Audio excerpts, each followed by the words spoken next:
Hey everybody, welcome to the Bullseye channel. I hope you're doing well. Today we're going to have another sort of like midstream, early week chatty casual video, and we are going to discuss the following. The first is going to be the main topic of discussion, which is going to be the Blasphemy 44 mag, which is a Smith & Wesson 629 that I recently mounted a dot on. We'll talk about why I did that and why I think it's useful and kind of cool.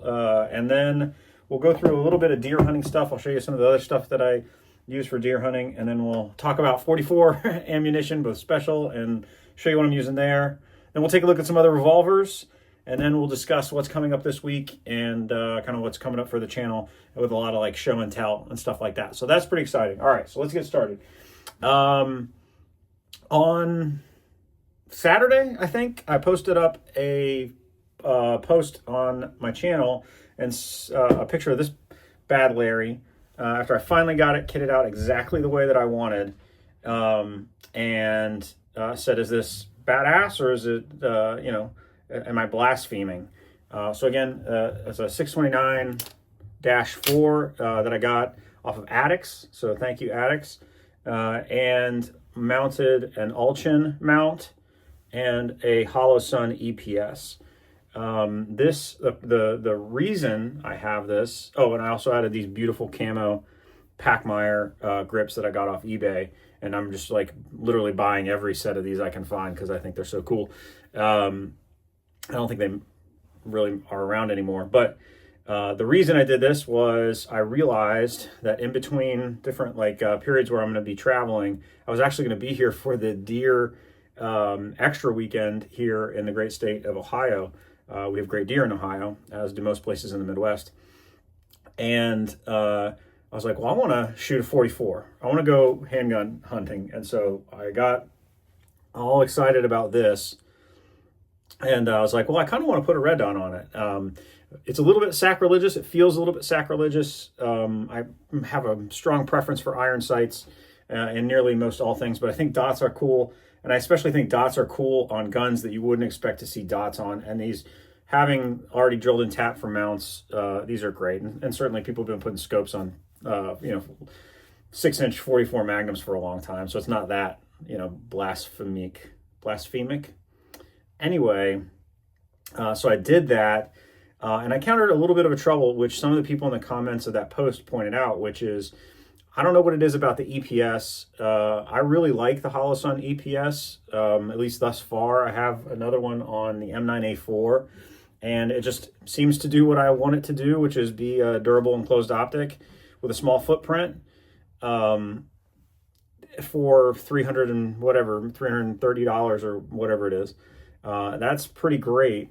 So I'll get a nice up close so you can kind of see it, and then maybe I can... Yeah, the dot's on, so you can see the dot there. Yeah, there you go. The main issue that I had with it, so the Alchin mount was shipped quick, and it was great, and communication with him was wonderful. But the problem that I had, and I think maybe it's just like limited elevation on the EPS, was I ran out of elevation, meaning like I couldn't adjust down my impacts, meaning up my reticle. At all. Just ran out of space pretty quickly. And so what I ended up doing, you can kind of see it there, is I put on a 1-degree mount that was available both on eBay and on Amazon, and that seemed to solve the trick. So I got this bad boy sighted in at 50-ish yards this weekend, and it is ready for deer season. I actually ended up, during my scouting trip with my crossbow, like a crossbow I bought on Amazon like 6 years ago for $150, I ended up getting a deer, and a pretty good, decent-sized buck this year. So thanks to the generosity of the person who let me hunt their land. That was awesome. But then I got this bad boy sighted in, and tell me what you think. I mean, I think the comments were mostly, no, it's pretty great. And, they have putting dots on revolvers are fun, especially if you have aging eyes, which I don't really yet, but I do have astigmatism, so it kind of looks like a little comet to me. Really, really liked just the setup. And so I look forward to using this. Let's talk a little bit about the ammo that I chose. By the way, I should have checked this out before I bought a 44 Magnum. The ammo is pretty expensive. Not a lot of fun. So first started out with what was available at my store, my local gun range, which is Arms Core 100 or 240 grain cowboy loads, and I shot it and it was like nothing. And you're like, oh, either I'm getting tougher or this is like a weak load. And of course, like it's you know, kind of your little standard kind of lead semi-wad cutter. And then that was like, okay, so I got to get an load that I would actually hunt with. And so I chose two. I got, and this was at Cabela's, I got the 240 grain jacketed, trying not to spill these all over the place, but 240 grain jacketed soft point Winchester Super X, which is definitely more stout. And it was for a decent price. Oh, look, that's like really gleaming in the camera. Because there were 50 of them in here, and I figured, well, I just sight in with these, and then you only have to waste the other ammo, not too much. The other one, and this is what I think I'm going to work with, is the Hornady 240 grain XTP. The muzzle velocity that they report here is 1350. So 240 grain XTP moving at a decent clip. There you go. That's what Hornady is cooking up. So shot all of them and got pretty decent accuracy after getting sighted in, and so that was a lot of fun. And then I thought, well, you know what?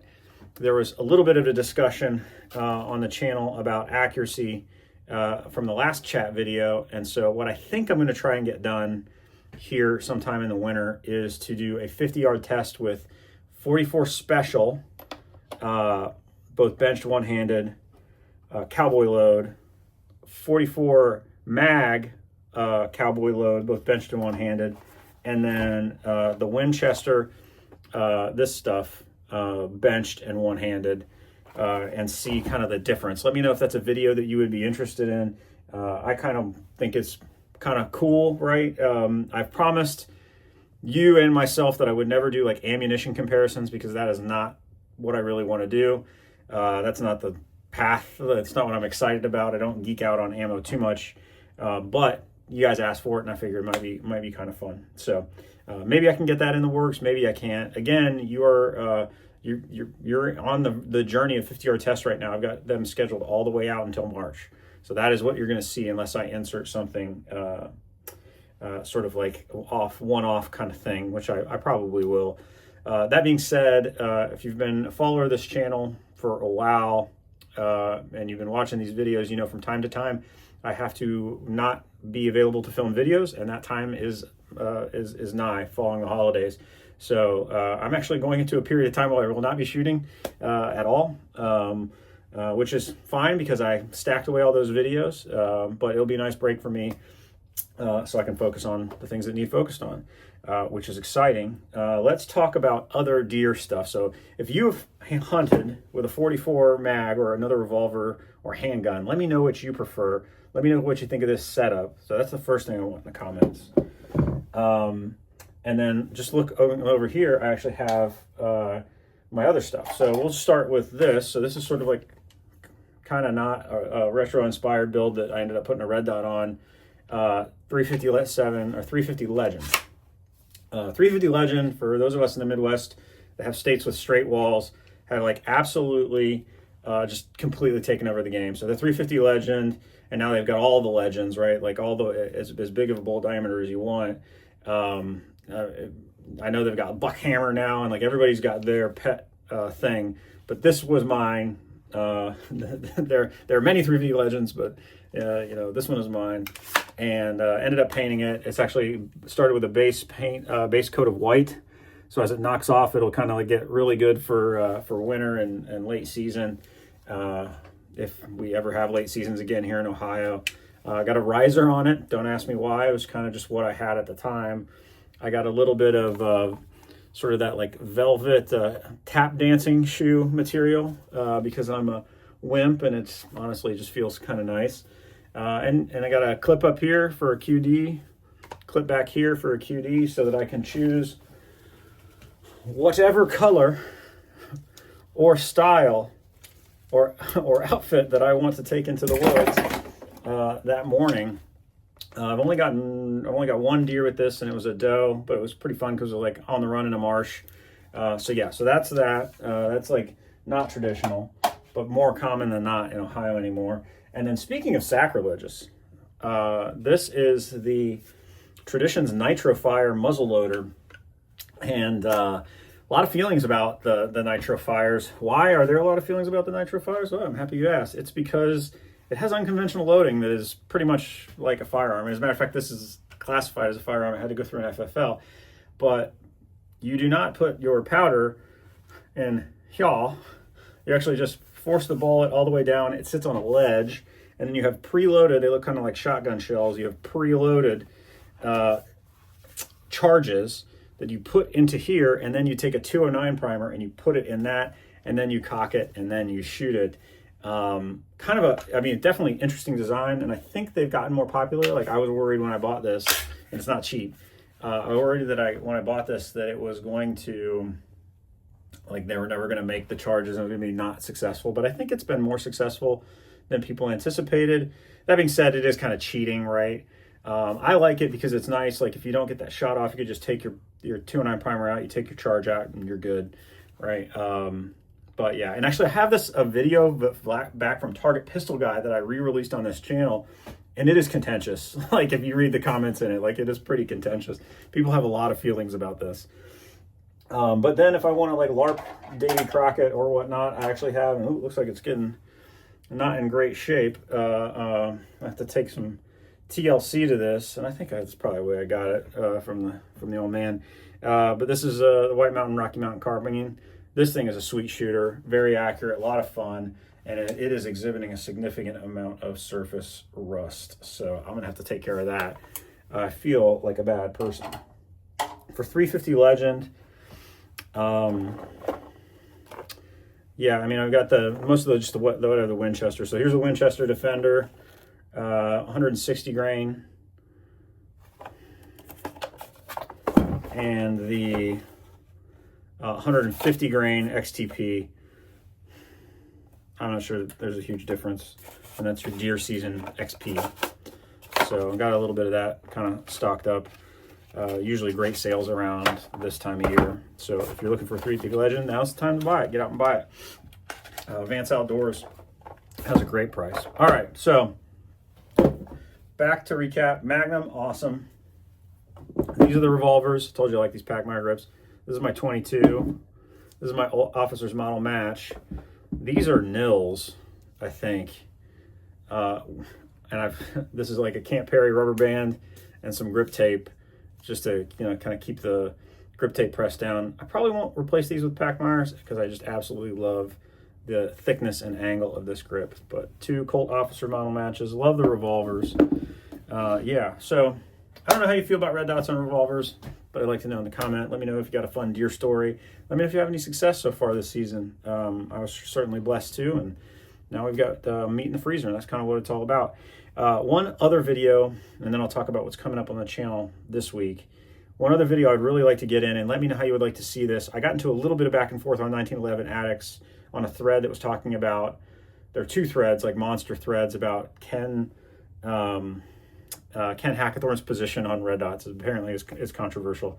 And whatever your feelings on it were, I guess somebody had made the comment that red dots are more accurate than iron sights, and I took a little bit of issue with that, saying that, like, you know, and someone who has equal training in both, like, you're going to be as accurate with irons as you are going to be with dots. And through a kind of a mean back and forth, by mean I mean like spirited back and forth. No one was mean at all. I got into a DM with somebody, a really nice guy, and he kind of came up with a challenge. And his challenge originally was, I think it's a drill that he does, which was like pull it 200 yards with pistols from the holster or something like that. Do one with irons and then do one with dots. And I was like, well, I don't think I have a 200 yard range that I could shoot, but I think I can do 100 on steel with the same gun and the same caliber, both good irons and both good dots. And so I think a good candidate for that would be the Accuracy X 2011, double stack 1911. I would go ahead and put the front sight on it. I would put the adjustable rears, get it sighted out at 50 or 100. and then I would throw this bad boy back on, and then throw the Aimpoint Acro on there. I think I would probably, I don't think it would be any more accurate, but I'd probably be faster with, well, maybe not. I don't know. I mean, I think I could eat crow on this one, but you guys let me know if that's a video you would want to see. It isn't really a bullseye video and isn't an accuracy video, but it is kind of interesting, and I'm kind of curious how I would be able to do as well. You know, I was trying to make the point that, like, if you look at the top level of competitors who are successful with both dots, and you know, bullseye shooters have a long history of using dots, and then irons, you really don't see that much of a difference in their scores between dots and irons. And so my position is, like, neither is really more accurate, right? Like, it really just comes down to the proficiency of the user. I think there are advantages to iron sights that I prefer when it comes to accuracy. But then again, like, I use a 6 o'clock hold, and like they really would need to be adjustable, and not most iron sights are not adjustable these days on most guns, like defensive guns, which is kind of where the thread was coming from, because they were talking about personal defense and stuff like that. But like, I love dots. Like, I mean, I love dots. Like, I just don't think they're any more accurate. But for a variety of reasons, I definitely I like them for a lot of reasons. And I have a whole video on, you know, from my perspective, it's like, it comes down to choice, cost, and complexity. You know, as long as you address those and you mitigate those, dots are great. I personally enjoy shooting irons more, and maybe that's why I just felt passionate about sticking up, but I don't think that either is any more accurate. I think if you employ them properly and you have just as much experience, you'll do so. But maybe you disagree. If you disagree, put it in the comments. I'm certainly curious. So this has been a bit of a rambling video, but you know what? That's all right. That's what you're asking for. Let's see if there's anything else that I got coming for you. I think I'm going to be new gun goofing here in the next 2 or 3 weeks, but it could be as much as a month. Big video coming on that. Really excited. This Friday, I'm releasing a video I've had in the can for a long time, which is going to be the 50-yard test of a P365 with irons. So I was not accurate with those irons. I was with the Guardian, as you guys just saw. So get excited. Small gun problems. Like, I'm just going to let you know it was bad. So maybe that's the gun that you want to do irons versus dots with. I don't know. But yeah, so enjoy it. P365, and I think coming after that, you have a little Quartzen Black Mamba. So a lot of fun stuff coming up on the channel. Thank you guys so much for visiting. I'm going to leave you with the 3 rules for life. Rule 1, don't be a jerk. Rule 2, take care of yourself. Rule 3, help other people. And as always, know that you don't know what's going on in somebody else's mind, and they don't know what's going on in your mind, so be kind and courteous with other people. And the other thing I was thinking, I've been thinking, kind of like ruminating, praying a little bit, and something popped in my head for like the past month or so, and I wanted to share that with you. And I'm just going to give you this to you. I'm going to throw it on out there, and you can take it, and you can set it aside, or you can, like, you know, let me know. And I was just thinking about this the other day as I was thinking about the 3 rules for life. And that is, you know, we have that part that, like, you don't know what somebody else is thinking, they don't know what you're thinking. The thought that was in my head, and it was just a sentence, was like, inside every human is a whole person, right? You drive down the street and you kind of see them like non-player characters, right? They're just like existing within your space. But literally, the depths of every person that you see and every person you pass is like so deep you couldn't fully, digest them, right? Like, there's just so much depth and death as well, but depth and mystery and mystique and interest and love and compassion and anger, and just like, I was kind of overwhelmed with the fruit of life. So thank you guys so much for visiting. Hopefully that resonates. If it doesn't, then no problem. Hold hard, shoot straight, and I'll see you guys later. Enjoy the video on Friday. Like, comment, share, subscribe, all that stuff. Bye-bye.